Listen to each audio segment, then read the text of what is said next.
નમસ્કાર, આપ જોઈ રહ્યા છો મંતવ્ય ન્યૂઝ અને હું છું આપની સાથે સ્મિતા। સમાચારની શરૂઆત કરીએ તો સમાચાર સામે આવ્યા છે અમદાવાદથી। કોંગ્રેસ ઉમેદવારોને ખરીદવાના આક્ષેપો લગાવવામાં આવ્યા છે। કોંગ્રેસ ઉમેદવારે ભાજપ ઉમેદવાર ઉપર ગંભીર આક્ષેપ લગાવ્યો।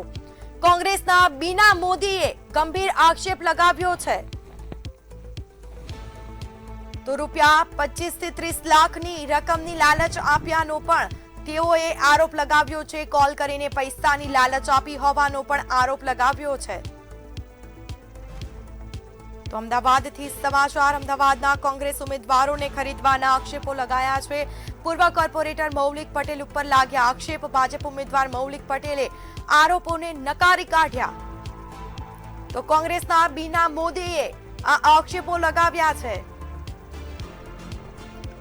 રૂપિયા 25 થી 30 લાખની રકમની લાલચ આપી।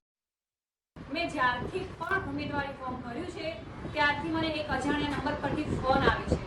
મેં તપાસ કરી તો મને જાણ થઈ કે આ નંબર મૌલિક પટેલ નામના વ્યક્તિનો છે, જે મને પૈસાની લાલચ આપીને બેસાડવા માંગે છે કે ભાઈ તમે ફોર્મ પાછું ખેંચો।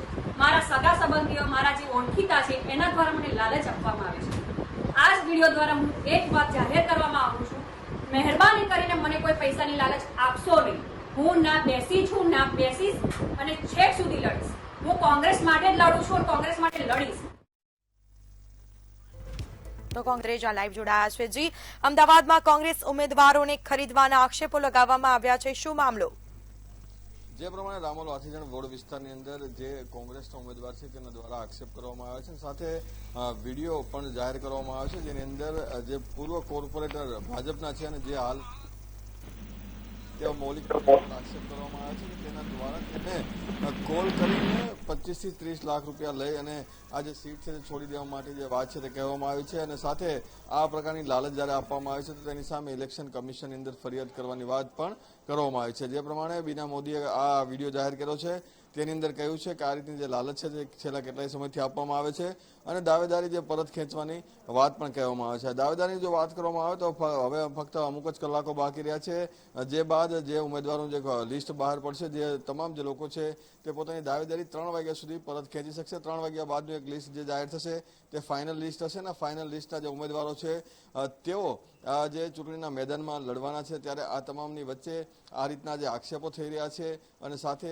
આક્ષેપની સાથે જે નંબર પણ જે વાયરલ થઈ રહ્યો છે તેને લઈને મૌલિક પટેલનો જ્યારે સંપર્ક કરવામાં આવ્યો તો તેના દ્વારા આ જે આક્ષેપો છે તેને નકારી દેવામાં આવ્યા છે। જી બિલકુલ, આભાર આપનો।